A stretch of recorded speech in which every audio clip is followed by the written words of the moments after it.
ಭಗವದ್ಭಕ್ತರೇ, ಈ ಗ್ರಾಮದ ಮತ್ತೊಂದು ಪುರಾತನ ದೇವಸ್ಥಾನವಾದಂಥ ಶ್ರೀ ವಂಕ್ಲಮ್ಮ ದೇವಸ್ಥಾನಕ್ಕೆ ನಾವು ಬಂದಿದ್ದೇವೆ. ನಾವು ಈ ದರ್ಶನ ಸಂದರ್ಶನ ಚಾನಲ್ ಮುಖಾಂತರ ನಾವೇನು ಮಾಡೋಣ ಅಂತಂದ್ರೆ ಶ್ರೀ ವಂಕ್ಲಮ್ಮ ಒಂದು ದೇವಿಯ ದರ್ಶನವನ್ನು ಮಾಡೋಣ. ಈ ಒಂದು ದೇವಸ್ಥಾನ ಸಮೇತ ತುಂಬಾ ಪುರಾತನವಾಗಿರ್ತಕ್ಕಂಥ ದೇವಸ್ಥಾನ. ಬನ್ನಿ ನಾವೀಗ ಒಂದು ದೇವಿಯ ದರ್ಶನವನ್ನು ಮಾಡೋಣ.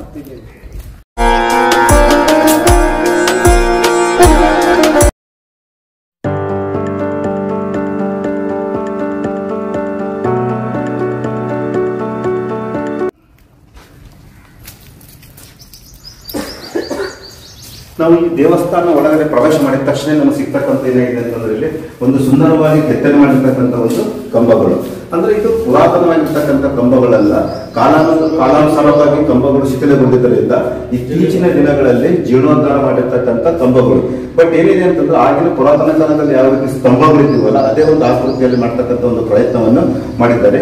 ಸೊ ಇಲ್ಲಿ ನಮ್ಗೆ ಒಟ್ಟು ಏನಾಗ್ತಿದೆ ಅಂದ್ರೆ ನಮ್ಗೆ ಇಲ್ಲಿ 4 ಕಂಬಗಳು ಕಾಣ್ತಾ ಇದೆ. ಸೊ ಒಂದು ರೀತಿಯಲ್ಲಿ ಏನಾಗ್ತಿದೆ ಅಂದ್ರೆ ಸಭಾ ಮಂಟಪ ಇದ್ದಾಗ ಏನಾಗಿದೆ ನಮ್ಗೆ ಇಲ್ಲಿ ಕಾಣ್ತಾ ಇದೆ.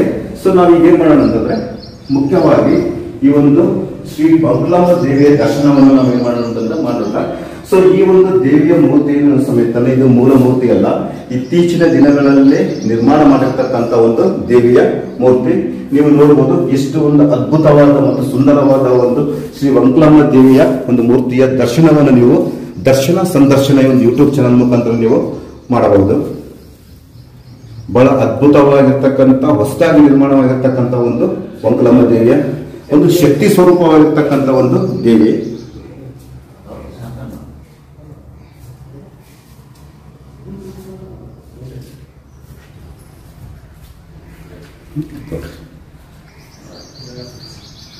ಭಕ್ತರೇ, ನಾವು ಈ ಒಂದು ಗ್ರಾಮದ ಹಿರಿಯರು ಹಾಗೂ ಕಮಿಟಿಯ ಸದಸ್ಯರು ಮತ್ತು ಪದಾಧಿಕಾರಿಗಳ ಜೊತೆ ನಾವೇನು ಮಾಡೋಣ ಅಂತಂದ್ರೆ ಸಂದರ್ಶನವನ್ನು ಮಾಡೋಣ.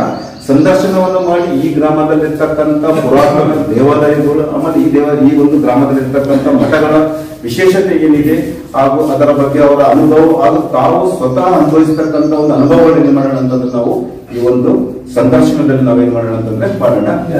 ಬನ್ನಿ ಸರ್.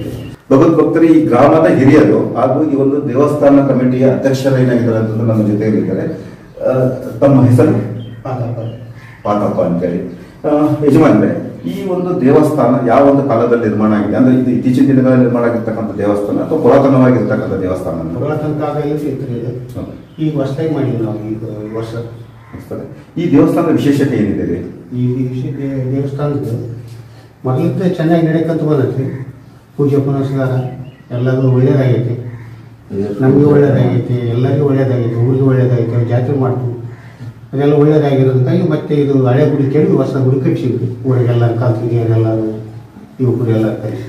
ಆಮೇಲೆ ಈ ಒಂದು ದೇವಸ್ಥಾನದಲ್ಲಿ ನಿತ್ಯ ಪೂಜೆಗಳು ಏನಾಗುತ್ತಿದೆ? ಪೂಜೆ ಆಗ್ತದೆ. ಆಮೇಲೆ ಈಗ ದಸರಾದಾಗ ಪೂಜೆ ಮಾಡ್ತಾರೆ. ದಸರಾ ಪೂಜೆ ಅಮಾವಾಸ್ಯೆ ಹುಣ್ಣಿಮೆ ಡೈಲಿ ಪೂಜೆನೇ ಇರ್ತದೆ. ಅಂದ್ರೆ ಈ ಒಂದು ಮಾಸದಲ್ಲಿ ಆಗ್ತಕ್ಕಂಥದ್ದು ಅಮಾವಾಸ್ಯೆ ದಿನ ಏನ್ ಮಾಡ್ಕೊಂಡು ವಿಶೇಷ ಪೂಜೆಗಳಾಗುತ್ತೆ. ಆಮೇಲೆ ವರ್ಷದಲ್ಲಿ ಏನಾದ್ರು ಜಾತ್ರಾ ಮಹೋತ್ಸವ ಅಥವಾ ಪಲ್ಲಕ್ಕಿ ಉತ್ಸವ ಈ ತರ ಏನಾದ್ರು ಒಂದು ನಡೀತಿದೆ ನಿಮಗೆ ಒಂದು ದೇವಸ್ಥಾನದಲ್ಲಿ? ಇಲ್ಲ ರೀ, ವರ್ಷ ಏನಿಲ್ಲ ರೀ, 5 ವರ್ಷಕ್ಕೊಂದ್ಸಲ ಜಾತ್ರೆ ಮಾಡ್ತೀವಿ. 5 ವರ್ಷಕ್ಕೆ ಜಾತ್ರೆ. ಸರ್, ಇತ್ತೀಚಿನ ದಿನಗಳು ಏನಾದ್ರು ಜಾತ್ರೆ ಆಗಿದೆ? ಈ ಮೊನ್ನೆ 2 ವರ್ಷಕ್ಕೆ ಜಾತ್ರೆ ಮಾಡಿದ್ವಿ. ಡಿಸೆಂಬರ್ ತಿಂಗಳಲ್ಲಿ ಏನಾಗಿದೆ ಅಂತ ಡಿಸೆಂಬರ್ ತಿಂಗಳಲ್ಲಿ ಜಾತ್ರೆ ಮಾಡಿದ್ವಿ. ಆಮೇಲೆ ನೀವು ಅಧ್ಯಕ್ಷರಾದ ಮೇಲೆ ನಿಮ್ಮ ಕಾಲಘಟ್ಟದಲ್ಲಿ ಆಗಿರ್ತಕ್ಕಂಥ ಈ ದೇವಸ್ಥಾನದ ಕೆಲಸಗಳೇನಾಗಿದೆ? ಕೆಲಸ ಗುಡಿ ಎಲ್ಲ ಈ ಗುಡಿ ಕಟ್ಟಿವಿ, ಹಳೆ ಗುಡಿ ಕೆಡವಿ ಎಲ್ಲರ ಕಾತು ಊರಲ್ಲಿ ಎಲ್ಲರ ಕಾತು ಹೊಸ ಗುಡಿ ಮಾಡಿ ಗುಡಿ ಓಪನಿಂಗ್ ಮಾಡಿ ಮತ್ತೆ ಬಣ್ಣ ಎಲ್ಲ ಮಾಡಿ ಜಾತ್ರೆ ಮಾಡಿ. ಅಂದ್ರೆ ನೀವು ಈ ದೇವಸ್ಥಾನ ಜೀರ್ಣೋದ್ಧಾರ ಮಾಡ್ಬೇಕಾದ್ರೆ ನಿಮಗೆ ಬಂದಿರತಕ್ಕಂಥ ಸವಾಲುಗಳೇನು? ಏನಾದ್ರು ಅಡೆತಡೆಗಳು ಇದ್ದವಾ ಅಥವಾ ಎಲ್ಲರೂ ಒಮ್ಮತದಿಂದನೇ ನಿಮಗೆ ಒಂದು ದೇವಸ್ಥಾನ ಮಾಡಿದ್ವಿ? ಸರ್, ನಾನು ಈ ಊರಿಗೆ ಬಂದಾಗಿಂದ ನಿಮ್ಮ ಊರಿನ ವಿಶೇಷತೆ ಏನಂತಂದ್ರೆ ಹೆಬ್ಬಾಳು ಅಂದ್ರೆ ಹಿರಿದಾದ ಬಾಳನ್ನ ಬಂದಾಗಿ ನೋಡ್ತಿದ್ದೆ ಸರ್. ಇಷ್ಟೊಂದು ಸೌಜನ್ಯದಿಂದ ಭಕ್ತಿಯಿಂದ ಈ ದೇವರ ಜನ ಇದೆ ಅಂತ ನಿಜವಾದ ದೇವರ ದರ್ಶನನಲ್ಲ, ದೇವರ ರೂಪದಲ್ಲಿ ನಿಮ್ಮ ಗ್ರಾಮದ ಜನರ ದರ್ಶನ ನಮ್ಗೆ ಆಗ್ತಿದೆ. ನಮ್ಗೆ ತುಂಬಾ ಸಂತೋಷ ಆಗ್ತಾ ಇದೆ. ಇಲ್ಲಿವರೆಗೆ ಮಾಹಿತಿ ಕೊಟ್ಟಿರೋ ಸಲ ನಿಮಗೆ ತುಂಬಾ ಧನ್ಯವಾದಗಳು. ಈ ಗ್ರಾಮದ ಈ ಕಮಿಟಿಯ ಸರ್ವ ಸದಸ್ಯರಲ್ಲಿ ಮತ್ತು ಒಬ್ಬ ಸದಸ್ಯರಾಗಿರ್ತಕ್ಕಂಥವ್ರು ನಾವು ಏನ್ ಮಾಡೋಣ ಅಂತಂದ್ರೆ ಸಂದರ್ಶನವನ್ನು ಮಾಡೋಣ. ಸರ್, ನಮ್ಮ ಹೆಸರು ಬರ್ಮಣ್ಣ ಅಂತ ಹೇಳಿ. ಬರ್ಮಣ್ಣ ಅಂತ ಸರ್. ತಾವು ಇದೇ ಗ್ರಾಮದವರು ಸರ್? ಇದೇ ಗ್ರಾಮ ಸರ್. ಈ ದೇವಸ್ಥಾನದ ಒಳಗಡೆ ಬಂದು ಈ ದೇವರ ದರ್ಶನ ತಗೊಂಡ್ಮೇಲೆ ನಿಮಗೆ ಏನೊಂದು ವಿಶೇಷ ಅನುಭವ ಆಗಿದೆ ಸರ್? ಸರ್, ಈ ದೇವಸ್ಥಾನದ ವಿಶೇಷತೆ ಏನಂದ್ರ ನಾವು ಯಾವುದೇ ಕಷ್ಟ ಕಾರ್ಪಣ್ಯಗಳಿರಲಿ, ಅಮಾವಾಸ್ಯೆ ಆಗಿರ್ಬೋದು, ಹುಣ್ಣಿಮೆ ಆಗಿರ್ಬೋದು, ಬಂದು ಈಗ ಬೇಡಿಕೊಂಡು ಹೋದ್ಮೇಲೆ ಅವೆಲ್ಲ ಒಳ್ಳೇದಾಗಿದೆ. ಈ ಗ್ರಾಮದ ಪ್ರತಿಯೊಬ್ಬರಿಗೂ ಒಳ್ಳೇದಾಗಿದೆ. ಆಮೇಲೆ ವಿಶೇಷವಾಗಿ ಏನೋ ಒಂದು ಬೇಡಿಕೆಗಳು ಇಟ್ಕೊಂಡು ಈ ದೇವಸ್ಥಾನಕ್ಕೆ ಬರ್ತಾರೆ ಸರ್. ಈಗ ದೇವಸ್ಥಾನಕ್ಕೆ ನಾವು ಬಂದ್ಮೇಲೆ ಒಳ್ಳೆ ಬೇಡಿಕೆ ಇಟ್ಟರೆ ಒಳ್ಳೇದೇ ಆಗ್ಬಿಡ್ತದೆ ಸರ್. ನಿಜ, ನಾವು ಏನೋ ನಮ್ಮ ವೈಯಕ್ತಿಕ ಮನೆ ಕಷ್ಟ ಆಗಿರ್ಬೋದು, ಯಾವ ಮಕ್ಕಳು ಇವೆಲ್ಲ ಇರ್ತಾವಲ್ರಿ, ಅಂತವ್ ಯಾವ ಅನ್ಕೊಂಡ್ರೆ. ಮತ್ತೆ ಈ ದೇವಸ್ಥಾನದ ಮುಂದಿನ ದಿನಗಳಲ್ಲಿ ಇನ್ನೂ ಯಾವ ರೀತಿ ಒಂದು ಬೆಳವಣಿಗೆ ಮಾಡಬೇಕಂತ ನಿಮ್ಮ ಪರಿಕಲ್ಪನೆ ಇದೆ ಸರ್? ನಮ್ಮ ಅಧ್ಯಕ್ಷರು ಹೇಳಿದಂಗ ಈಗ ಈ ಕಮಿಟಿ ರಚನೆ ಆದ್ಮೇಲೆ ಗುಡಿ ಕಟ್ಟಿರ್ತೀವಿ, ಬಹಳ ಕಷ್ಟಪಟ್ಟು ಕಟ್ಟೈತೆ. ಇನ್ನು ಮುಂದೆ ಅದನ್ನ ಬೇರೆ ರೂಪ ಇನ್ನು ಕೆಲಸ ಐತೆ ಸರ್, ಎಲ್ಲ ಇದೆ. ಇನ್ನು ಒಳ್ಳೆ ಮುಂದೆ ಒಂದಿನ ಚೊಲೋತ್ನಾಗ ಇದು ಮಾಡ್ತೇವೆ. ಅಂದ್ರೆ ಈ ದೇವಸ್ಥಾನ ನಿರ್ವಹಣೆ ಮಾಡಬೇಕಾದ್ರೆ ಅಥವಾ ಜೀರ್ಣೋದ್ಧಾರ ಮಾಡಬೇಕಾದ್ರೆ ಆರ್ಥಿಕವಾಗಿ ಯಾವ ರೀತಿ ನೀವು ಅದನ್ನ ಶೇಖರಣೆ ಮಾಡಿದ್ರೆ ಅಥವಾ ಸಂಗ್ರಹಣೆ ಮಾಡಿದ್ರೆ ಅಂತಂದ್ರೆ? ಆರ್ಥಿಕವಾಗಿ ಸಂಗ್ರಹಣೆ ಅಂದ್ರೆ ಏನು ಸರ್? ಊರಿನಲ್ಲಿ ಪಟ್ಟಿ ಐತಿವಿ ಸರ್ ಒಂದು, ಆಮೇಲೆ ಅದೇ ದೇರಿಗೆ ಕೊಟ್ಟಿದ್ದ ದುಡ್ಡು ಸರ್. ಅಂದ್ರೆ ಸರ್ಕಾರದಿಂದ ಯಾವುದೇ ಅನುದಾನ ಬಂದಿಲ್ಲ ಸರ್. ಪಡೆದಿಲ್ಲ ಅಥವಾ ಕೇಳಿಲ್ಲ? ಪಡೆದಿಲ್ಲ ಸರ್. ಅವು MLA ಆಗೋ ಕಾಲದಾಗ MLA ಎಲೆಕ್ಷನ್ 1 ಲಕ್ಷ ರೂಪಾಯಿ ಕೊಟ್ಟಿದ್ರು ದಡೇಸೂರು ಬಸವರಾಜರು. ಅದು ಬಿಟ್ಟರು ಮತ್ತೆ ಯಾವುದು ದುಡ್ಡು ಅನುದಾನ ಬಂದಿಲ್ಲ. ಹಾಕಿಕೊಡ್ತೀವಿ ಅಂತ ಹೇಳ್ಯಾರ ಇವರು ಸಚಿವರು.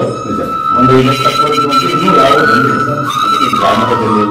ಎಲ್ಲ ಗ್ರಾಮದ ದಂಡೆ ಸುತ್ತಮುತ್ತ ಹಳ್ಳಿಗಳಾಗ ಸ್ವಲ್ಪ ಕೆಲವೊಂದು ಶ್ರೀಮಂತರು ಇರ್ತಾರಲ್ರಿ, ಅವರು ಸ್ವಲ್ಪ ಹೆಚ್ಚಿನ ಒಂದು 5,000 10,000 ಕೊಟ್ಟಿದ್ದೆಲ್ಲ ಕನ್ಸೆ ಮಾಡಿದ್ರು ಸರ್. ಓಕೆ ಸರ್, ಧನ್ಯವಾದಗಳು. ಸೊ ಈ ಗ್ರಾಮದ ಮತ್ತೊಬ್ಬ ಹಿರಿಯರು ಮತ್ತು ಕಮಿಟಿಯ ಸದಸ್ಯರು ಒಂದು ಸಂದರ್ಶನವನ್ನು ಮಾಡೋಣ. ಸೊ ತಮ್ಮ ಹೆಸರು? ನಮ್ಮ ಹೆಸರು ವೆಂಕಟೇಶ್ ನಾಯಕ. ಓಕೆ ಸರ್, ತಾವು ಇದೇ ಗ್ರಾಮದಲ್ಲೂ? ಓಕೆ ಸರ್, ವಿಶೇಷವಾಗಿ ಈಗ ಈ ದೇವಸ್ಥಾನ ಜೀರ್ಣೋದ್ಧಾರ ಆಗಿದೆ. ಈಗ ಡಿಸೆಂಬರ್ ತಿಂಗಳಲ್ಲಿ ಏನಾಗಿದೆ ಅನ್ನೋದು ಜಾತ್ರೆ ಆಗಿದೆ ಸರ್. ವಿಶೇಷವಾಗಿ ಅಂದ್ರೆ ವೈಯಕ್ತಿಕವಾಗಿ ನೀವು ದೇವರ ದರ್ಶನ ತಗೊಂಡ್ಮೇಲೆ ನಿಮಗೆ ಯಾವ ಒಂದು ರೀತಿಯಾದ ಅನುಭವ ಆಗ್ತಾ ಇದೆ? ಇಲ್ಲಿ ಏನಂದ್ರೆ ಈ ದೇವಸ್ಥಾನದಿಂದ ಪುರಾತನ ಕಾಲದಿಂದ ಹಳೆ ಗುಡಿ ಐತ್ರಿ. ಎಲ್ಲ ತಗೊಂಡು ಮಾಡಿದ್ಮೇಲೆ ಎಲ್ಲ ಒಳ್ಳೆತನ ಆಗಿರ್ತೈತ್ರಿ. ಆಮೇಲೆ ಪೂರ ಇದಾದ ಮೇಲೆ ಇಲ್ಲಿ ಎಲ್ಲರೂ ರಾಶಿ ಗೀಸಿ ತುಂಬಕ್ಕಾದ್ರೂ ನಮ್ಗೆ ಕಾಯಿ ಕರ್ಪೂರ ಮಾಡ್ಲಾರ್ದು ಯಾರು ರಾಶಿ ತುಂಬಲ್ಲ. ಆಮೇಲೆ ಈ ದೇವಸ್ಥಾನದ ಜೀರ್ಣೋದ್ಧಾರ ಮಾಡಬೇಕಾದ್ರೆ ಇಲ್ಲಿ ಬಂದಿರತಕ್ಕಂತ ಈ ಕಲೆಗಾರದ ಶಿಲ್ಪಿಗಳು ತಾವೆಲ್ಲಿಂದ ಕಳಿಸಿದ್ದೀವಿ ಸರ್ ಅವ್ರನ್ನ? ನಾವು ಇಲ್ಲಿ ಇದರಿಂದ ಆಂಧ್ರಲಿಂದ ಗುಳೆಮ ಅಂತ ಒಂದು ನಾಗರಾಜ್ ಅಂತ ಅದಾರೆ, ಅವ್ರನ್ನ ಕಳಿಸಿದ್ದೀವಿ. ಈ ಕಲ್ಲು ಸರ್ ನಮ್ಮ ಭಾಗದ ನಮ್ಮ ಭಾಗದ ಬುಕ್ಸಾಗರ ಈ ಕಲ್ಲುಗಳಿಗೆ ತುಂಬಾ ಹೆಸರುವಾಸಿಯಾಗಿರ್ತಕ್ಕಂಥ ಒಂದು ಉತ್ತಮ ಕಲ್ಲು ಸಿಗ್ತಕ್ಕಂಥ ಬುಕ್ಸಾಗರದಿಂದ ತರಿಸಿದ್ದಾರೆ. ಆಮೇಲೆ ಈ ನಿಮ್ಮ ಅಧ್ಯಕ್ಷ ಹೇಳಿದ ಪ್ರಕಾರ ಈ ಒಂದು ಗ್ರಾಮದಲ್ಲಿ ಈ ಒಂದು ಹೊಂಗ್ಲಮ್ಮ ದೇವಿ ಮತ್ತು ಸುಂಗ್ಲಮ್ಮ ದೇವಿ ಮತ್ತು ಈ ಗ್ರಾಮದಲ್ಲಿರ್ತಕ್ಕಂಥ ದೇವತೆಗಳ ಒಂದು ಜಾತ್ರೆ 5 ವರ್ಷಕ್ಕೊಮ್ಮೆ ಅಂತ ಹೇಳಿದ್ರು. 5 ವರ್ಷದಲ್ಲಿ ಯಾವ ಒಂದು ವಿಶೇಷ ದಿನದಲ್ಲಿ ಈ ಒಂದು ದೇವತೆಗಳ ಜಾತ್ರೆ ಆಗುತ್ತದೆ? ಇದನ್ನು ನೋಡ್ರಿ, ನಾವು ಈಗ 11 ವರ್ಷ ತರ ಮಾಡಿದಿಲ್ರಿ. ಗುಡಿ ಇಲ್ಲ ಸಲುವಾಗಿ ಜೀರ್ಣೋದ್ಧಾರ ಮಾಡಿದ ಮೇಲೆ ಮಾಡಿದ ಮೇಲೆ ಜಾತ್ರೆ ಮಾಡೋಣ ಅಂತ ಅನ್ಕೊಂಡಿದ್ದೀವಿ. 11 ವರ್ಷ ಆದ್ಮೇಲೆ ಮೊನ್ನೆ 2 ಮಾಸಿಗೆ ಮಾಡಿದ್ರು ಡಿಸೆಂಬರ್. ಈಗ ಪ್ರತಿ 5 ವರ್ಷಕ್ಕೊಮ್ಮೆ ಮಾಡೋಣ ಅಂತ ಹಿರಿಯರ ಸಲಹೆ ಹೇಳಿದ್ರೆ ಅದ್ರ ಪ್ರಕಾರ ಮಾಡೋಣ ಅಂತ ಹೇಳಿ ಅನ್ಕೊಂಡಿದ್ವಿ. ಈ ಜಾತ್ರೆ ಎಷ್ಟು ದಿನ ನಡೆಯುತ್ತದೆ? ಜಾತ್ರೆ ಆ ಕಡೆ 5 ದಿನ ನಡೀತಾರೆ. ಏನೇನು ವಿಶೇಷ ಕಾರ್ಯಕ್ರಮ ನಡೀತಾವೆ ಜಾತ್ರೆಗಳಲ್ಲಿ? ಕುಂಭ ಕಳಸ ಅಂತ ಹೇಳಿ ನಡೀತೇವ್ರಿ. ಗುಡಿ ಗೋಪುರಕ್ಕೆ ಎಲ್ಲ ದೇವತೆಗಳು ಎಲ್ಲ ಗುಡಿ ಎಲ್ಲ ತುಂಬಿಸಿ ವಿಶೇಷವಾಗಿ. ಸರ್, ನನಗೊಂದು ಗೊತ್ತಾಗ್ತಕ್ಕಂಥ ಒಂದು ವಿಷಯ ಏನಪ್ಪ ಅಂದ್ರೆ, ಯಾಕೆ ದೇವಿ ಜಾತ್ರೆ ನಾವು ಸಾಮಾನ್ಯವಾಗಿ ಎಲ್ಲ ಕಡೆ ಎಲ್ಲ ಗ್ರಾಮಗಳಲ್ಲಿ ನೋಡ್ತೀವಿ. ಈಗ ಬೇರೆ ಜಾತ್ರೆಗಳು ಏನಾಗುತ್ತೆ ಅಂದ್ರೆ ವರ್ಷಕ್ಕೊಮ್ಮೆ ಜಾತ್ರೆ ಆಗುತ್ತೆ. ಯಾಕೆ ದೇವತೆಗಳ ಜಾತ್ರೆ ಮಾತ್ರ 5 ವರ್ಷ ಅಥವಾ 11 ವರ್ಷಕ್ಕೊಮ್ಮೆ ಆಗುತ್ತೆ? ಅದಕ್ಕೆ ಏನಾದರೂ ಹಿನ್ನೆಲೆ ಇದೆಯಾ? ಹಿರಿಯರು ಮಾಡಿಕೊಂಡಿದ್ದು ಸಲಹೆ ನಾವು ಆ ಥರ ಮಾಡಿಕೊಂಡು. ಸೊ ಇಲ್ಲಿವರೆಗೆ ತಮ್ಮ ಅಭಿಪ್ರಾಯ ತಿಳಿಸೋದಕ್ಕೆ ತಮಗೆ ತುಂಬ ಧನ್ಯವಾದಗಳು. ಹಿರಿಯರಾಗಿರ್ತಕ್ಕಂಥ ಮತ್ತು ಇತಿಹಾಸ ಬಲ್ಲವರಾಗಿರ್ತಕ್ಕಂಥ ಮತ್ತು ಈ ಕಮಿಟಿಯ ಸದಸ್ಯರಾಗಿರ್ತಕ್ಕಂಥ ಒಬ್ಬ ನ್ಯಾಯವಾದಿಗಳಾಗಿರ್ತ ಎಮ್ನೂರು ಸರ್ ಅವ್ರ ಜೊತೆಗೆ ನಾವು ಸಂದರ್ಶನವನ್ನು ಮಾಡೋಣ. ಸರ್ ನಮಸ್ಕಾರ. ಸರ್, ಇದು ಪುರಾತನವಾಗಿರ್ತಕ್ಕಂಥ ದೇವಸ್ಥಾನ. ಅಂದ್ರೆ ಪುರಾತನ ದೇವಸ್ಥಾನ ಇದೇ ಯಥಾಸ್ಥಿತಿಯಲ್ಲಿ ಇತ್ತ ಅಂತಂದ್ರೆ ಇದೇ ಒಂದು ಎತ್ತರದಲ್ಲಾಗಿರ್ಬೋದು ಅಥವಾ ಇದೇ ಒಂದು ಸ್ಟ್ರಕ್ಚರ್ ಆಗಿರ್ಬೋದು ಇತ್ತ, ಅಥವಾ ಈ ದೇವಸ್ಥಾನ ಇದಕ್ಕಿಂತ ಚಿಕ್ಕದಾಗಿದೆ ಸರ್? ಈ ದೇವಸ್ಥಾನ ಇದಕ್ಕೆ ಚಿಕ್ಕದಿದ್ರೆ ಹಳೆ ಕಾಲದ ಮಾಡಲ್ ಇತ್ತು, ಶೀತಲ ಮಾಡಿತ್ತು. ಅದನ್ನ ಒಂದು ಆಧ್ವರ್ಯ ಕೇಳ್ಬಿಟ್ಟು ಅದನ್ನ ತೆಗೆದು ಈ ಹೊಸ ಮಾಡಿದ್ದಾರೆ. ಓಕೆ ಸರ್, ಈಗ ಈ ಗರ್ಭಗುಡಿ ಸಮೇತದಲ್ಲಿ ಇಷ್ಟೇ ದೊಡ್ಡದಾಗಿತ್ತ ಅಥವಾ ಚಿಕ್ಕದಾಗಿತ್ತ ಸರ್? ಗರ್ಭಗುಡಿ ಅಷ್ಟೇ ಇತ್ತು, ಇಷ್ಟೇ ಇತ್ತಲ್ಲ. ಬಟ್ ಮೂರ್ತಿ ಏನಾಗಿದೆ ಸರ್ ಇತ್ತೀಚಿನ ದಿನದಲ್ಲಿ ಬದಲಾವಣೆ ಸರ್? ಈ ಮೂರ್ತಿ ಎಲ್ಲಿಂದ ತಂದಿರಿ ಸರ್ ನೀವು? ಆ ಮೂರ್ತಿ ಬಂದ್ಬಿಟ್ಟು ಕಿನ್ನಾಳ ಕೊಪ್ಪಳ ಹತ್ರ ಕಿನ್ನಾಳ ಬಂದಿದ್ದಾರೆ. ಆಮೇಲೆ ವಿಶೇಷವಾಗಿ ದೇವಸ್ಥಾನದ ಪರಿಕಲ್ಪನೆ ಇದೆ ಸರ್. ನಾನು ವಿಶೇಷವಾಗಿ ಒಂಕ್ಲಮ್ಮ ದೇವಸ್ಥಾನ ಅಂತಷ್ಟೇ ಅಲ್ಲ, ಒಂಕ್ಲಮ್ಮ ದೇವಸ್ಥಾನ, ಸುಂಕ್ಲಮ್ಮ ದೇವಸ್ಥಾನ ಆಗಿರ್ಬೋದು ಅಥವಾ ಗ್ರಾಮ ದೇವತೆ ಆಗಿರ್ಬೋದು, ತಾಯಮ್ಮ ದೇವಸ್ಥಾನ, ಇಷ್ಟು ದೇವಸ್ಥಾನಗಳ ನಿರ್ವಹಣೆಯನ್ನು ತಾವೆಲ್ಲರ ಒಗ್ಗಟ್ಟಿನಿಂದ ಮಾಡ್ತಾ ಇದ್ದೀವಿ ಸರ್. ಅಂದರೆ ನಾವು ಯಾವುದಾದ್ರು ದೇವಸ್ಥಾನದ ಒಂದು ನಿರ್ವಹಣೆ ಮಾಡಬೇಕಾದ್ರೆ ಗ್ರಾಮದಲ್ಲಿ ಏನಾಗಿರ್ತದೆ, ಕಮಿಟಿಯಲ್ಲಿ ನಾನಾ ಥರವಾದ ಅಪಸ್ವರಗಳು ಬರ್ತವೆ ಸರ್. ಬಟ್ ನಮ್ದು ಏನು ಸಂತೋಷ ಅನಿಸ್ತಿದೆ ಸರ್, ಈ ಗ್ರಾಮದಲ್ಲಿ ಇಷ್ಟು ದೇವಸ್ಥಾನಗಳು ಇನ್ನೂ ನೀವು ಉಳಿಸ್ಕೊಂಡು ಬಂದಿದ್ದಿರಲ್ಲ ಸರ್ ಪುರಾತನ ಕಾಲದಲ್ಲಿ. ಇದ್ರ ಬಗ್ಗೆ ತಮ್ಮ ಅಭಿಪ್ರಾಯ ಹಾಗೂ ನಿಮ್ಮ ಹಿರಿಯರು ಇರ್ತಕ್ಕಂಥದ್ದು ಮತ್ತು ಅವರಿಗೆ ಪುರಾತನ ದೇವಸ್ಥಾನ ಉಳಿಸ್ಕೊಂಡು ಬರಲು ಅವ್ರು ಪಟ್ಟಿರ್ತಕ್ಕಂಥ ಶ್ರಮ, ತಮ್ಮ ಸಮಕಾಲಿನಲ್ಲಿ ತಮ್ಮ ಹಿರಿಯರು ಈ ಒಂದು ಗ್ರಾಮದಲ್ಲಿರ್ತಕ್ಕಂಥ ದೇವಸ್ಥಾನಗಳಿರ್ಬೋದು ಮಠಗಳನ್ನು ಸಂರಕ್ಷಣೆ ಮಾಡಲು ತಮ್ಮ ಒಮ್ಮತದ ಅಭಿಪ್ರಾಯ ಹೇಗಿತ್ತು, ಆಮೇಲೆ ಯಾವ ಕೆಲಸಗಳನ್ನು ಕಾರ್ಯಗಳನ್ನು ತಾವು ನಿರ್ವಹಣೆ ಮಾಡಿದ್ರೆ, ಆಮೇಲೆ ವಿಶೇಷವಾಗಿ ಈ ದೇವಸ್ಥಾನಗಳ ಜೀರ್ಣೋದ್ಧಾರ ಮಾಡಬೇಕಾದ್ರೆ ಆರ್ಥಿಕವಾಗಿ ನಾವು ತುಂಬಾ ಒಂದು ಹಣದ ಸಹಾಯ ಬೇಕಾಗುತ್ತೆ. ಯಾವ ರೀತಿಯ ಒಂದು ಹಣವನ್ನು ಕ್ರೋಢೀಕರಣ ಮಾಡಿದ್ರೆ ಅಂತಕ್ಕಂಥದ್ದು ಹೇಳಿ ಸರ್. ಸರ್, ನಮ್ಮ ಹೆಬ್ಬಾಳ ಗ್ರಾಮ ದೇವಸ್ಥಾನಗಳ ಆಹಾರ ಶಕ್ತಿ ದೇವತೆಗಳು. ನಮ್ಮ ಪೂರ್ವಜರು ಕೂಡ ಹಿಂದಿನ ಕಾಲದಲ್ಲಿ ಕಣಗಳು ಮಾಡಬೇಕಾದ್ರೆ ದೇವತೆ ಪೂಜೆ ಮಾಡಿ ಮುಂದಿನ ಕಾರ್ಯ ಆದ್ರು ಭತ್ತರಾಟ ನೋಡ್ತಾರೆ. ಹಾಗಾಗಿ ಇಲ್ಲಿ ಶಕ್ತಿ ದೇವತೆಗಳು ಇಲ್ಲಿ ನಡ್ಕೊಂಡ್ರೆ ಲವು ಆಗಿದೆ, ಯಾರಿಗೂ ಏನು ಇವತ್ತು ಕೀಳಾಗಿಲ್ಲ.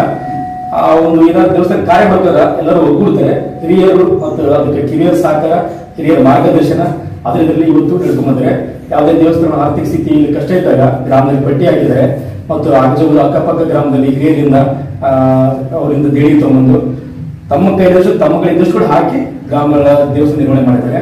ಇವತ್ತಿಗೆ ನಮ್ಮ ಹೆಬ್ಬಾಳ ಗ್ರಾಮದಲ್ಲಿ ಯಾವುದೇ ಒಮ್ಮತ ಇದೆ, ಯಾವುದೇ ಭೇದ ಭಾವನೆ ಕೃಪಾಸೋದ್ರಿಂದ ಎಲ್ಲ ಚೆನ್ನಾಗಿ ಹೋಗುತ್ತೆ ಸರ್. ಈ ಗ್ರಾಮದಲ್ಲಿರ್ತಕ್ಕಂಥ ದೇವಸ್ಥಾನಗಳಲ್ಲಿ ಮುಖ್ಯವಾಗಿ ಈಗ ತತ್ಕ್ಷಣವಾಗಿ ಜೀರ್ಣೋದ್ಧಾರ ಮಾಡಬೇಕಾದ ದೇವಸ್ಥಾನ ಏನು, ಆಮೇಲೆ ಅದು ಏನು ಜೀರ್ಣೋದ್ಧಾರ ಆಗಬೇಕಾಗಿದೆ ಸರ್ ಈಗ?